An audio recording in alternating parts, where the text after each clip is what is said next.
My name is Natalie Williams, and I am 28 years old. As I drove toward my childhood home, my palms were sweating against the steering wheel. 5 years of absence, and now I was returning with colonel insignia hidden in my bag. My family had always dismissed my military career as nothing. Little did they know that tomorrow, at my father's company event, everything would change. I parked in the driveway, took a deep breath, and stepped out. Before I continue this story, I would love to know where you are watching from. Drop your location in the comments below and hit that like and subscribe button. Trust me, if you have ever been underestimated by family, this story will show you exactly how sweet vindication can taste. The moment I walked through the front door of my childhood home, I was struck by how nothing had changed. The same faded family photos lined the hallway, the same worn furniture occupied the living room, and the same judgment hung in the air. My small-town Montana upbringing was preserved like a time capsule, right down to the outdated curtains my mother Diana had always refused to replace. "Natalie, you made it," my mother called from the kitchen, not bothering to come greet me. Her voice carried the same subtle disappointment it always had when addressing me instead of my brother Gregory. I set my bag down and wandered through the house, trailing my fingers along familiar surfaces. My father Albert had worked at Pinnacle Defense Systems for over 30 years, climbing from engineer to senior executive through dedication and networking. Our family revolved around his career success and the shadow it cast for my brother to follow. "Your brother will be here soon," my mother informed me as I entered the kitchen. "He just got promoted again, you know. Senior project manager now." The pride in her voice was unmistakable, the kind she never used when discussing my career. "That is great," I replied, the words feeling mechanical after years of practice. "I will have to congratulate him." My mother continued preparing dinner, chattering about Gregory and his wife Megan, their new house, and all the corporate accomplishments that made them the golden children of our family. Not once did she ask about my life or career. I excused myself and headed upstairs to my old bedroom. Like everything else, it remained frozen in time. Cheerleading trophies from high school, academic awards, and college acceptance letters still decorated the walls and shelves. My parents had preserved everything from before I made my disappointing choice to join ROTC instead of pursuing a business degree. What they did not display were any acknowledgments of my military career. No photos of my commissioning ceremony. No shadow boxes of achieved ranks. No newspaper clippings about deployments or promotions. In their minds, I had wasted my potential the moment I chose service over corporate success. I sat on my childhood bed, running my hand over the familiar quilt, remembering the night I told them about my ROTC scholarship.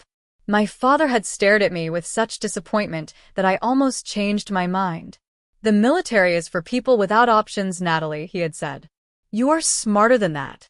Even then, they had been grooming Gregory to follow in my father's footsteps at Pinnacle.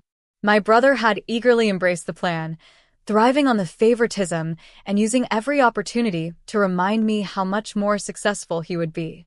I opened my suitcase and carefully removed the garment bag containing my dress uniform.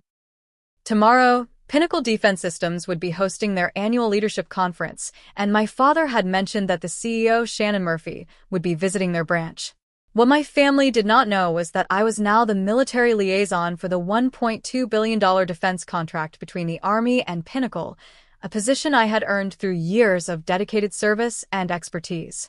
My finger traced over the silver eagle insignia of my colonel rank, achieved faster than almost anyone in my division's history.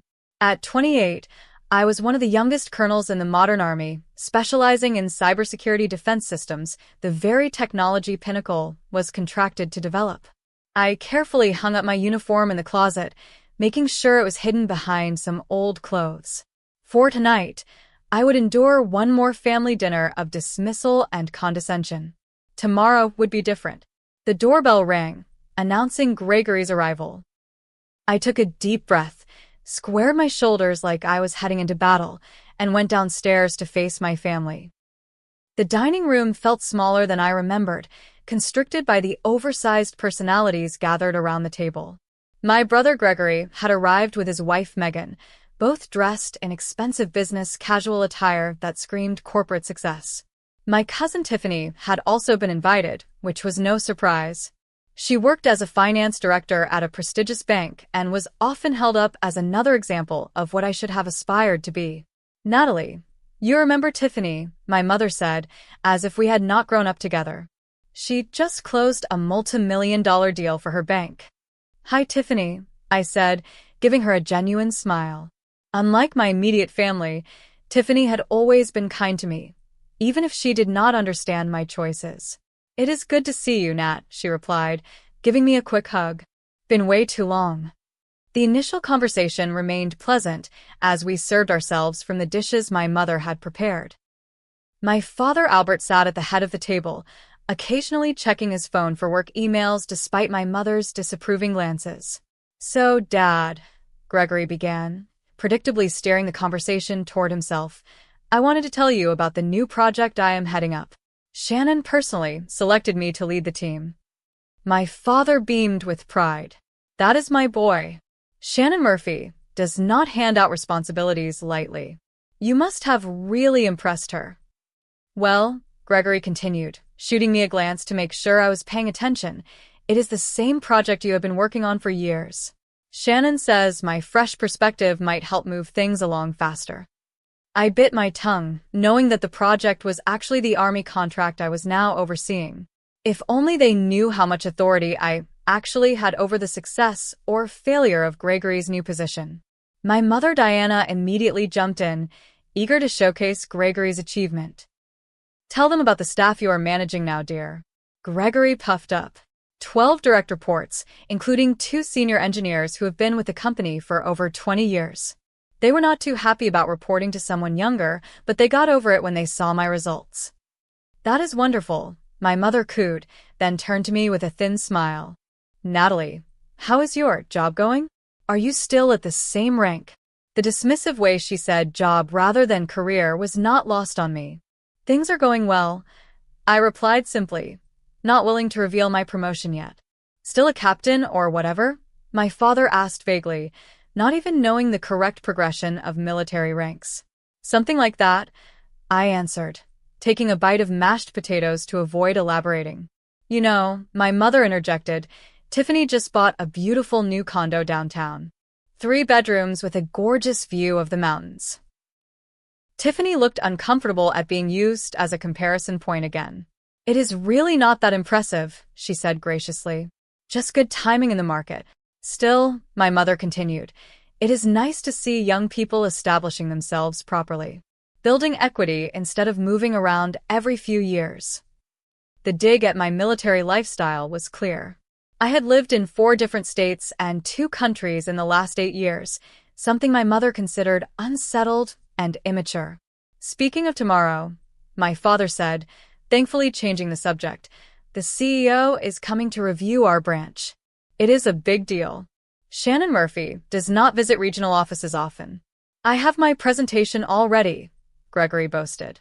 "Shannon already emailed me personally to say she is looking forward to my innovation proposal." "Is there anything special planned for the visit?" I asked innocently. My father nodded. "Full staff meeting, project reviews, and a special announcement about the military contract. Some colonel is supposed to come as the Pentagon liaison, but I doubt they will send someone that high-ranking. Probably just some major who will be impressed by our operation." I suppressed a smile. "That sounds interesting." "Not really," Gregory scoffed. "Military types never understand the business side of things. They just follow orders and check boxes." "Gregory," Tiffany said with a frown, "that is not fair." But my brother was on a roll now. "Come on. We all know the truth. The military is a fallback career. People who cannot cut it in the real competitive world hide behind ranks and regulations." My mother nodded in agreement. "We always knew you were so bright, Natalie. That is why it was such a disappointment when you chose that path." "What exactly do you think I do in the Army?" I asked, keeping my voice level. "Push papers, follow protocols," my father shrugged. "Important work, sure, but not exactly challenging for someone with your potential." "You will never be anything there," Gregory laughed. 10 years from now, You'll still be taking orders while I am running my own division. The words stung despite my accomplishments. Years of therapy had helped me recognize that my family's approval should not matter anymore, but old wounds ran deep. I think Natalie made a choice that works for her. Tiffany attempted to defend me. A waste is what it is. My mother sighed dramatically.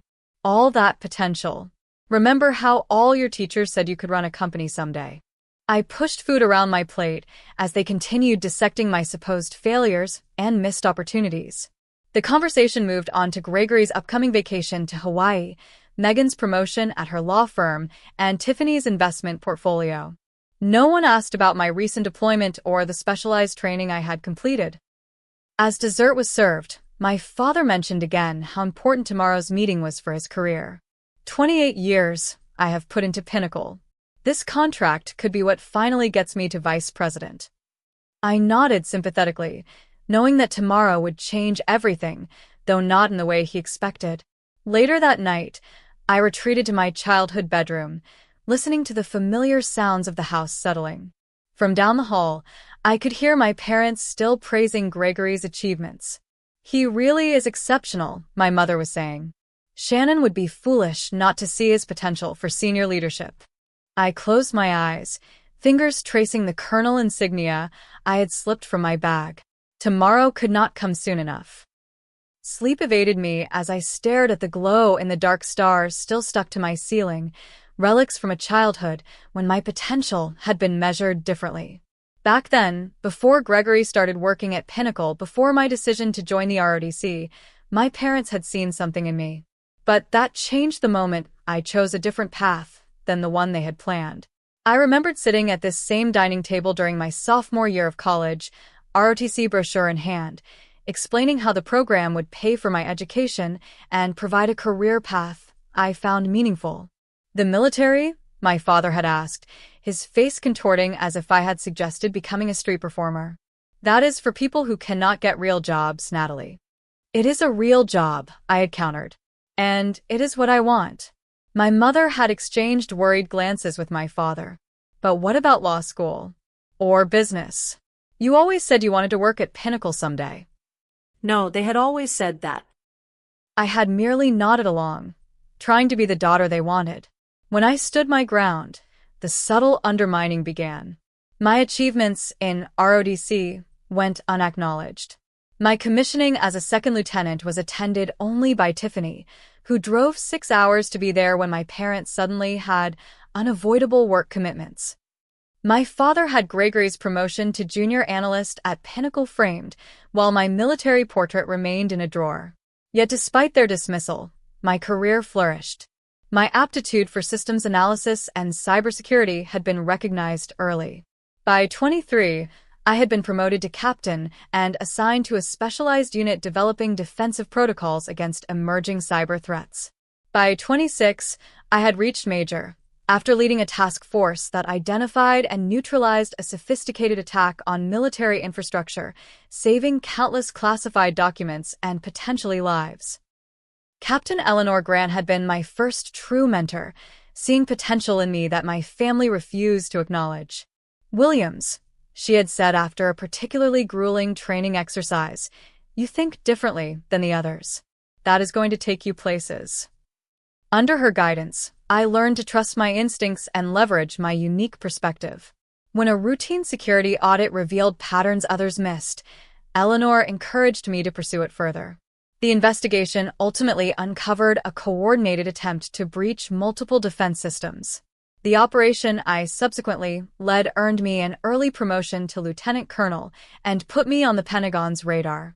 Eleanor, by then a brigadier general, had personally recommended me for the Pinnacle liaison position.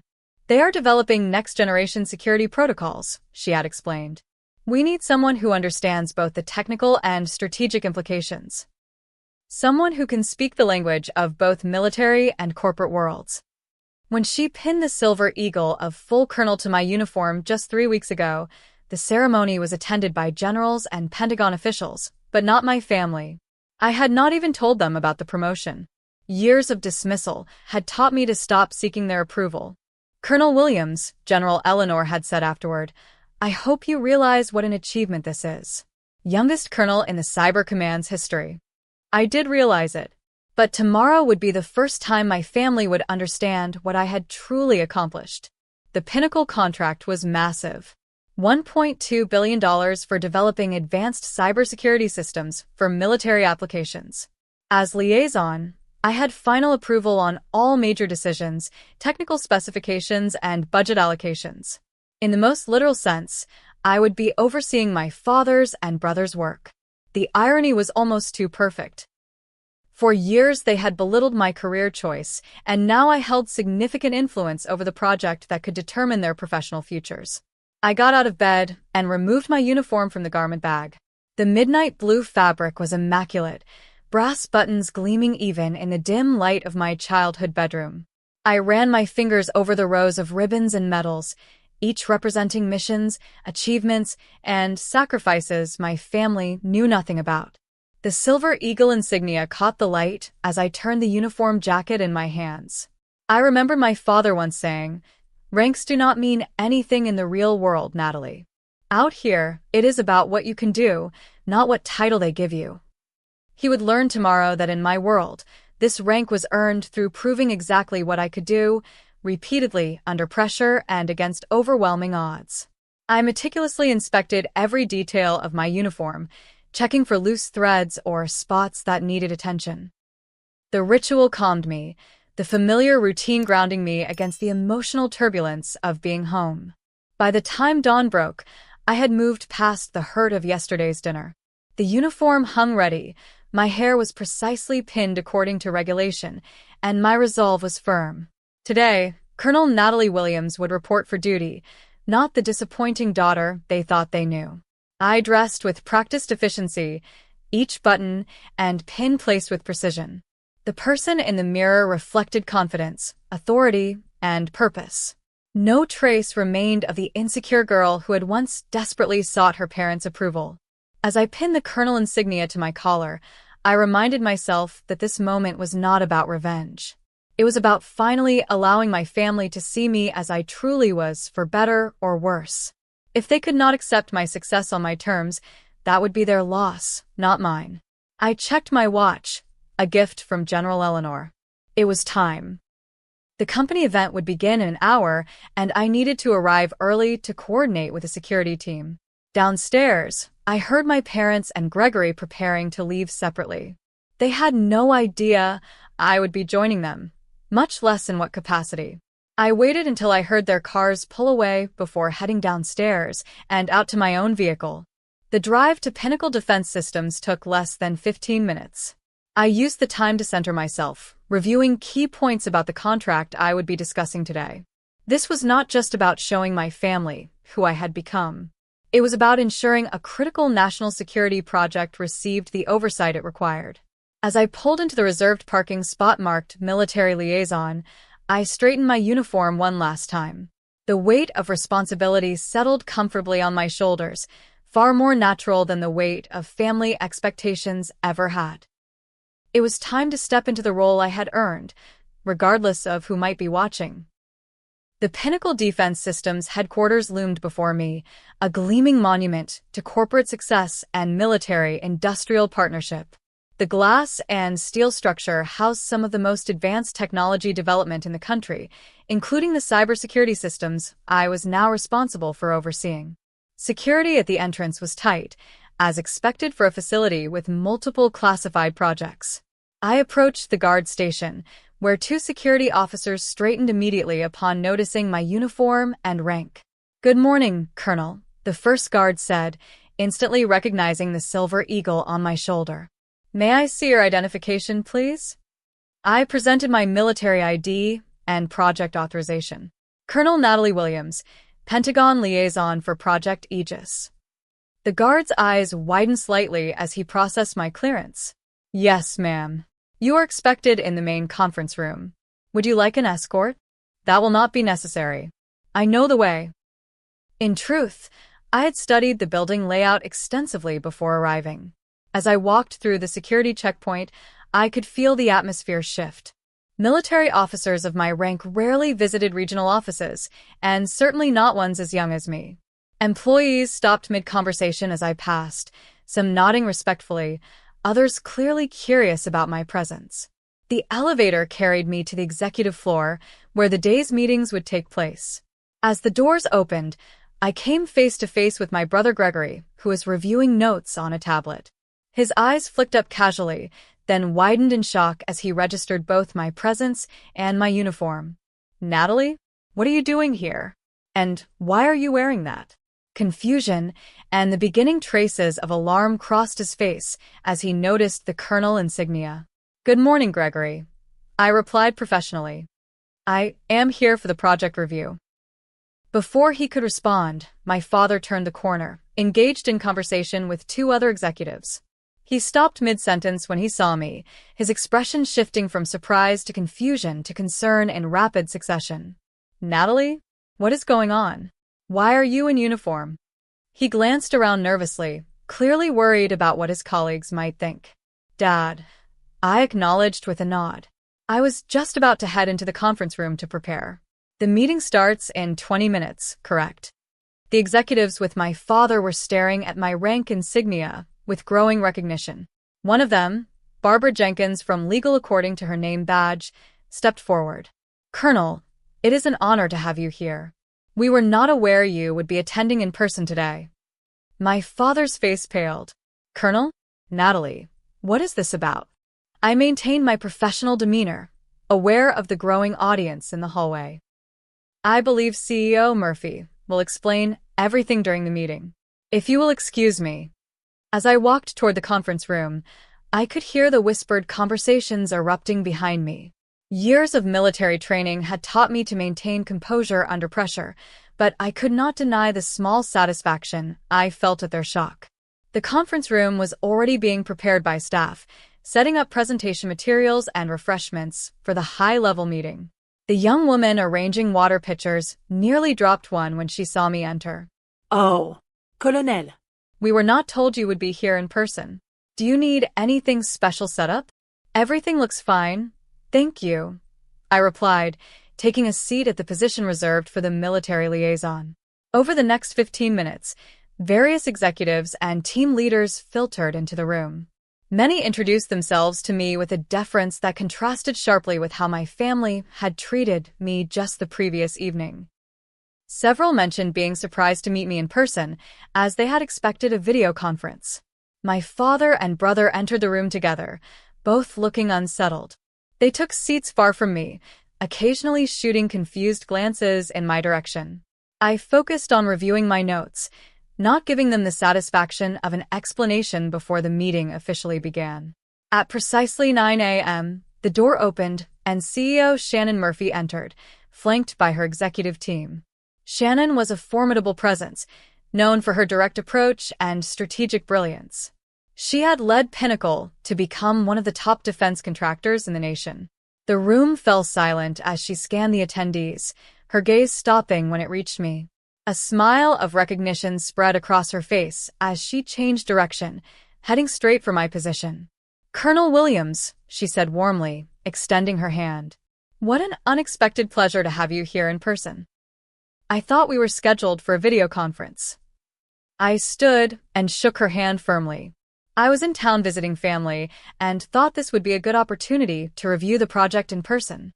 Shannon nodded appreciatively. "Exzellent Initiative."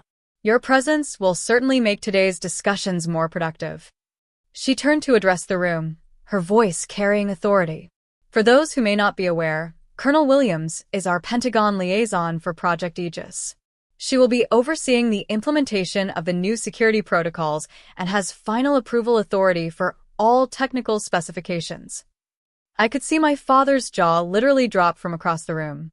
Gregory was staring at me as if seeing a stranger.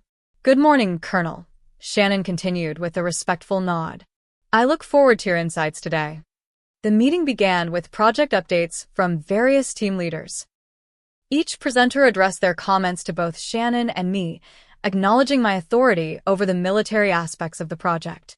When technical questions arose about integration with existing defense systems, all eyes turned to me for answers. I provided detailed analysis and clear directives, drawing on my years of specialized experience. With each comment I made, I could see my father and brother exchanging incredulous looks, their worldview visibly crumbling.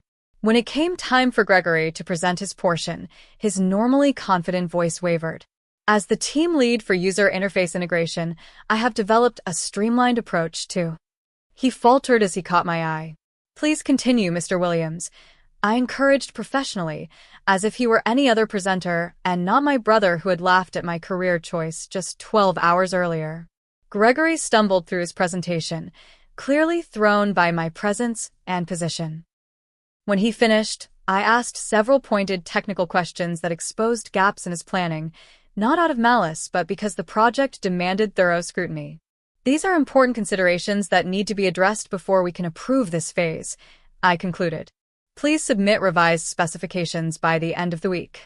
My father watched this exchange with a stunned expression, witnessing his son being held accountable by his daughter, the daughter he had dismissed for years as wasting her potential. As the meeting progressed, it became increasingly clear to everyone in the room that I possessed an expertise and authority that commanded respect. My family was seeing for the first time what my colleagues and superiors in the military had recognized years ago. By the time Shannon closed the meeting 3 hours later, the power dynamics had been irrevocably altered. Colonel Williams will remain on site through tomorrow to conduct security assessments, she announced. I expect everyone to provide her with whatever information and access she requires. This project is critical to national security and to Pinnacle's future. As the room cleared, Shannon approached me again. Colonel, I must say your reputation is well-deserved. General Grant speaks highly of you, but seeing you in action today confirms everything I have heard. From the corner of my eye, I could see my father hovering nearby, clearly eager to speak with me, but uncertain how to approach. The moment of revelation had arrived, and there would be no going back. The conference room slowly emptied, leaving only my family and a few senior executives who were engaged in conversation with Shannon Murphy. My father hovered awkwardly at the edge of the group, visibly struggling to process what he had just witnessed. Gregory stood beside him, his earlier confidence replaced by confusion and dawning realization. Shannon gestured me over to join her small circle, unaware of the family drama unfolding. Colonel Williams, let me introduce you properly to our senior team. Some of them you may already know from project documentation, but it is always better to connect in person. I nodded professionally and joined her. She placed a hand lightly on my shoulder, a gesture of collegial respect that would have been unthinkable between a CEO and a junior team member. Everyone, this is Colonel Natalie Williams, the Pentagon's primary liaison for Project Aegis. Colonel Williams has been instrumental in developing the security frameworks that will form the backbone of our system. The Senior Vice President of Engineering, a man named Thomas Bailey, extended his hand. Colonel, your reputation precedes you. Your paper on adaptive countermeasures against quantum computing threats was revolutionary. We have implemented several of your recommendations already. Thank you, Mr. Bailey. I appreciate the practical application of theoretical work, I replied, acutely aware of my father and brother watching this exchange with disbelief. Shannon continued the introductions until she reached my father. And of course, you must know Albert Williams, our Director of Regional Operations. Albert has been with Pinnacle for nearly 3 decades. An awkward silence fell as everyone registered our shared last name. Shannon looked between us, realization dawning on her face. Williams, are you related? Before I could answer diplomatically, my father stepped forward. She is my daughter, he said, his voice a complex mixture of confusion and a new emotion I had never heard from him before. Was it respect? Your daughter? Shannon looked genuinely surprised. Albert, you never mentioned your daughter, was Colonel Williams. The Colonel Williams who has been overseeing our biggest military contract. My father struggled to find words. I did not. I was not aware of Natalie's current position. Shannon turned to me with a questioning look. I maintained my professional demeanor despite the personal undercurrents. My family and I have not had much opportunity to discuss my career progression, I explained simply. Gregory, unable to contain himself any longer, stepped forward. You cannot be serious. You are the colonel everyone has been talking about? The one with final approval on the entire project. Yes, I confirmed. I have been overseeing Project Aegis for the past 6 months, since my promotion to full colonel. 6 months, my father repeated, his voice hollow. You have been a colonel for 6 months and never told us? Shannon looked increasingly uncomfortable as she realized she had stumbled into family tension. Well, this is certainly unexpected. Colonel Williams, perhaps you would like to explain your role directly to the team? Since you are here in person, we should take full advantage. I nodded gratefully for the professional redirect. Of course. Project Aegis represents a $1.2 billion investment in next-generation cybersecurity infrastructure. As the military liaison, my role is to ensure that all developments meet Pentagon specifications and security requirements. I moved to the front of the room and activated the presentation screen, displaying the project overview. As I spoke, I could see the expressions on the executives' faces shift from curiosity to genuine respect. My detailed knowledge of both the technical aspects and strategic implications demonstrated exactly why I held my position. All major design decisions, budget allocations, and implementation strategies require my approval before proceeding, I continued, the words landing heavily in the room. This includes staffing decisions for key positions. My brother paled at this last point, undoubtedly remembering his boast about leading a new team on the project. Shannon nodded approvingly as I finished my overview. As you can all see, we are fortunate to have Colonel Williams guiding this project. Her expertise is unmatched, and her authority in this matter is absolute. The executives nodded in agreement, several making notes. My father sat rigid in his chair, his expression unreadable.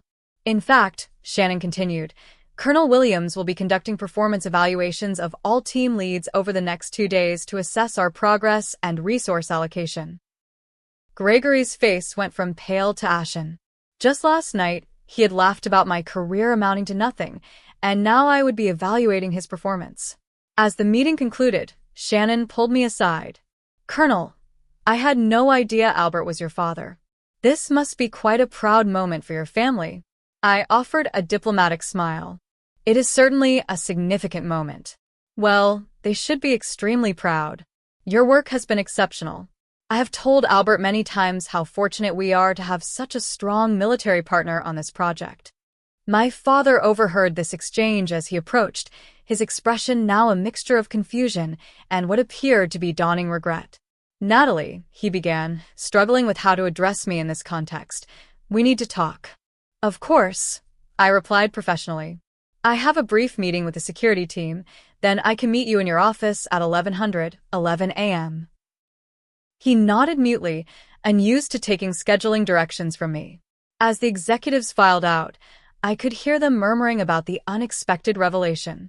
Did you know Albert's daughter was Colonel Williams? No wonder she rose so quickly, with connections like that. Actually, I heard she refused any family connections, did it all on merit. The last comment, from Thomas Bailey, carried clearly across the room, causing my father to stop in his tracks. The implication was clear. I had achieved my position not because of my family connections, but despite their lack of support. The truth was finally coming to light, and with it, the opportunity for long overdue understanding. At precisely 11 a.m., I knocked on the door of my father's office. Through the glass partition, I could see not just my father, but my mother and brother as well. Someone must have called my mother to come to the office after the morning's revelations. Enter, my father called, his voice lacking its usual authoritative tone. I stepped inside, still in full uniform, and closed the door behind me. My mother Diana sat perched on the edge of a chair, her expression fluctuating between confusion and something that looked almost like fear. Gregory stood by the window, arms crossed defensively across his chest. Please sit down, my father offered, gesturing to the chair across from his desk. Thank you, but I prefer to stand, I replied, automatically adopting the at ease position, hands clasped behind my back. An uncomfortable silence filled the room until my father finally spoke. Why did you not tell us? All this time we thought. You thought what, Dad?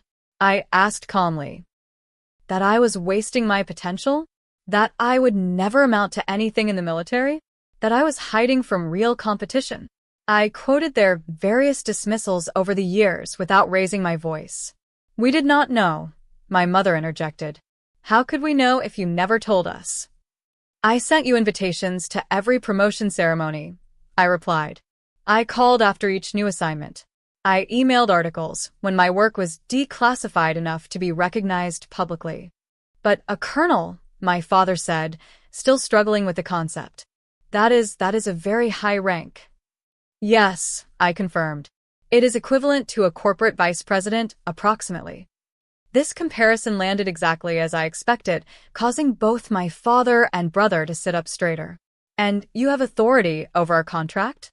Gregory asked, his tone accusatory. "Is that why you came home now? To ambush us and embarrass me in front of Shannon?"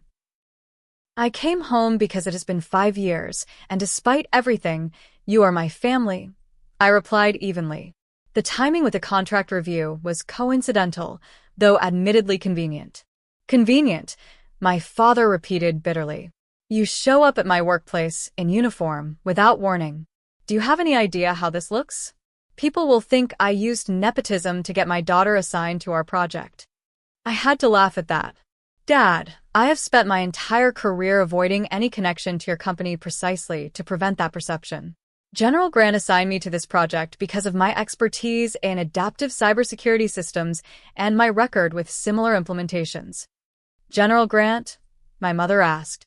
"My mentor and commanding officer," I explained. "She has been what you could have been all these years. Supportive, challenging when necessary, proud of my accomplishments." The words hit home, and I saw my mother flinch. "So this was all about showing us up?" Gregory demanded, "making us look foolish for not believing in your military career?" "No," I said firmly. "This was about doing my job. The job I have trained for, sacrificed for, and excelled at. The fact that you never took it seriously is not my responsibility." My father stood up, anger finally breaking through his shock. "You could have warned us. You deliberately let us go on believing you were still some junior officer pushing papers somewhere. Would it have mattered?" I asked quietly. "When have any of you ever shown genuine interest in my career? Last night at dinner, not one of you asked me a single substantial question about my work or life. It was all about Gregory's promotion and Tiffany's condo." The truth of this statement hung in the air between us. "We always wanted what was best for you," my mother said weakly. "No," I corrected her. "You wanted what you thought was best for me. You wanted me to follow the path you understood and valued. When I chose differently, you decided my choice was invalid, rather than considering that I might know what was right for my own life." My father sank back into his chair, the anger deflating. "Your brother followed the plan. He is doing well." "I am happy for Gregory," I said sincerely. "But that was never going to be my path. I needed something different." Gregory uncrossed his arms, his defensive posture softening slightly. "All these years, we thought you were just stuck, going nowhere." "I know what you thought," I replied. "You made it abundantly clear every time we spoke. You will never be anything in the military." "Those were your exact words last night, Greg." He had the decency to look ashamed. "I did not know." "You never asked," I pointed out. "None of you did." My mother stood up suddenly, her expression shifting. "Well, now we know. And, of course, we are very proud. Very proud indeed. I always told your father that the military was a respectable career." The revisionist history was so typical that I almost smiled. "Mom, please do not do that. Do not pretend you have been supportive all along. It diminishes any chance of honest reconciliation." Her mouth opened and closed, and used to being directly contradicted. "Natalie," my father said, using my name instead of my rank for the first time since the meeting, "what do you want from us now? An apology? Public recognition?" "What I have always wanted," I replied simply. "Respect for my choices. Acknowledgement that my path, while different from what you planned, has value and meaning. That is all I have ever asked for." The room fell silent again, as they absorbed my words. Finally, my father stood and approached me. For a moment, I thought he might try to hug me, but he stopped and extended his hand formally instead. "Colonel Williams," he said, his voice thick with emotion, "I owe you an apology. A significant one. I failed to recognize your achievements and dismissed your career out of ignorance and prejudice. I was wrong." The formality of his approach was so characteristic of him, yet the admission was entirely new. I accepted his handshake. "Thank you, Dad. I still do not understand everything about what you do," he continued, "but I would like to learn if you are willing to teach me." It was more than I had expected, and I felt something tight inside my chest begin to loosen. "I would like that." My mother approached next, less comfortable with direct apologies. "We should have come to your ceremonies," she said instead. I would have liked to see you recognized." It was as close to an apology as she could manage at the moment, and I accepted it with a nod. Gregory remained by the window, clearly struggling internally. Finally, he spoke. "So you outranked me. By a lot." "This is not a competition, Greg," I said. "It always has been, though," he replied with surprising insight. "Mom and Dad set us up that way from the beginning. I just had the advantage of following the path they already approved of." It was the most honest thing my brother had said to me in years. We chose different paths. Both have value.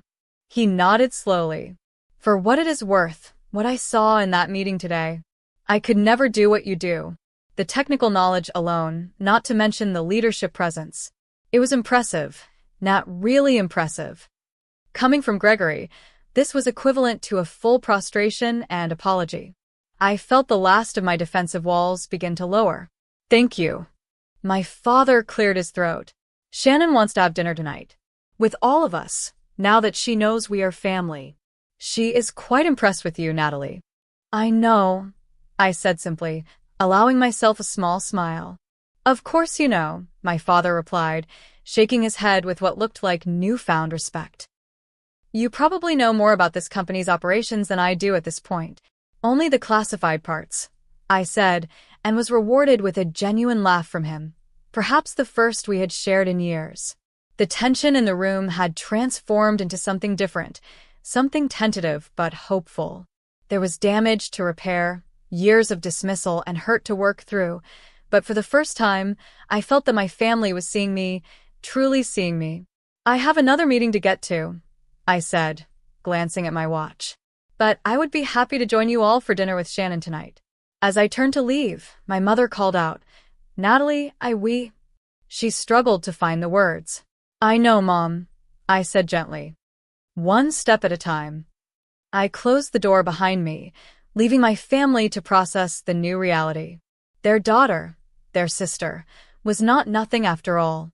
She was Colonel Natalie Williams, and she had earned every inch of the respect she now commanded. 6 months later, I hosted my family for dinner at my Washington, D.C. apartment. The spacious 2-bedroom condo overlooking the Potomac was a far cry from my childhood home in Montana, but it had become my sanctuary over the past few years. The changes in our family dynamic were still evolving, but progress was undeniable. My father Albert arrived first, carrying a framed news article about the successful implementation of Project Aegis and my role in it. He had it professionally mounted and had been proudly displaying it in his office. "I thought you might want a copy for your wall as well," he said, somewhat shyly. The article featured a photo of me in uniform alongside General Eleanor and Shannon Murphy at the project launch. "Thank you, Dad." "That is thoughtful," I replied, genuinely touched by the gesture. 6 months ago, he would have considered such military recognition irrelevant. My mother Diana arrived with a homemade apple pie, my childhood favorite. Her attempts at connecting were still awkward, but sincere. She had stopped making comparisons between me and Gregory or Tiffany, instead asking genuine questions about my work, at least the unclassified parts. "Your apartment is lovely, Natalie," she commented, looking around at the minimalist but elegant decor. "So neat and organized. Military precision," I joked, and she actually laughed instead of using it as an opportunity to criticize my career choice. Gregory and Megan arrived last, bringing an expensive bottle of wine. The most surprising transformation had been in my brother. After the initial shock wore off, He had approached me with genuine curiosity about my work and career path. So, he began as we sat in the living room before dinner. I implemented those security protocols you suggested last month. The team thought I was a genius for coming up with them. I raised an eyebrow. Did you give credit where it was due? He grinned sheepishly. Eventually. After enjoying the praise for about 5 minutes. But seriously, the implementation has been smooth. The client is impressed. Good work, I said sincerely. Your team executes well. This simple professional acknowledgement meant more to him now than any familial platitude ever had. He had started seeing me as a colleague worthy of respect, not just his little sister. My father, who had been examining the military awards displayed modestly on my bookshelf, turned to me. I read that article about the cyber attack you helped prevent last year. I did not understand all the technical details, but it sounded significant. I confirmed. We caught it early, which was fortunate. Lives were at stake, he asked, beginning to grasp the importance of my work. Potentially, yes. Infrastructure security affects everyone. He nodded thoughtfully. I always thought military service was about physical combat. I never considered the cyber battlefield. Most people do not, I acknowledged. That is partly why we can be effective. Enemies do not always see us coming. The doorbell rang, and I excused myself to answer it. General Eleanor Grant stood in the hallway, her uniform as impeccable as always despite her off-duty status. Colonel Williams, she greeted me with a warm smile. General. I returned the greeting. Thank you for joining us tonight. I had invited Eleanor to dinner partly because she was in town for meetings, but also because I wanted my family to meet the woman who had believed in me when they had not. Everyone, I announced as we returned to the living room. This is Brigadier General Eleanor Grant, my commanding officer and mentor. Eleanor, this is my family.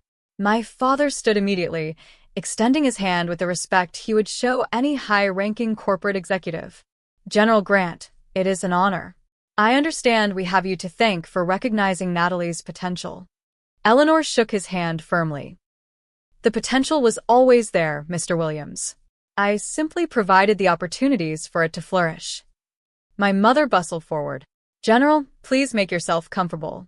Dinner is almost ready.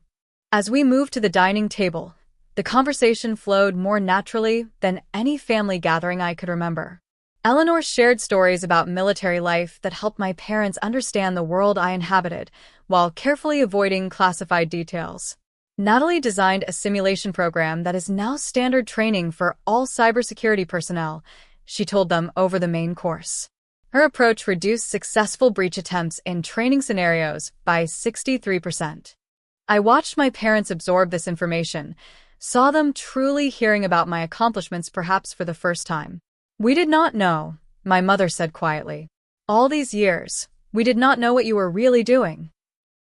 You never asked, I replied, but without the bitterness that would have colored those words 6 months ago. But now you know, and that is what matters. After dinner, Gregory helped me clear the dishes while our parents continued talking with Eleanor. You know, he said quietly, I spent years thinking I was ahead of you in the game of life. Getting promotions, climbing the corporate ladder, making connections. But you were playing an entirely different game at a much higher level. It was never a competition, Greg, I reminded him. I know that now, he acknowledged. And I am sorry for making it one. These moments of genuine connection would have seemed impossible during that painful family dinner 6 months ago. The healing was not complete, perhaps would never be fully complete, but it was real progress.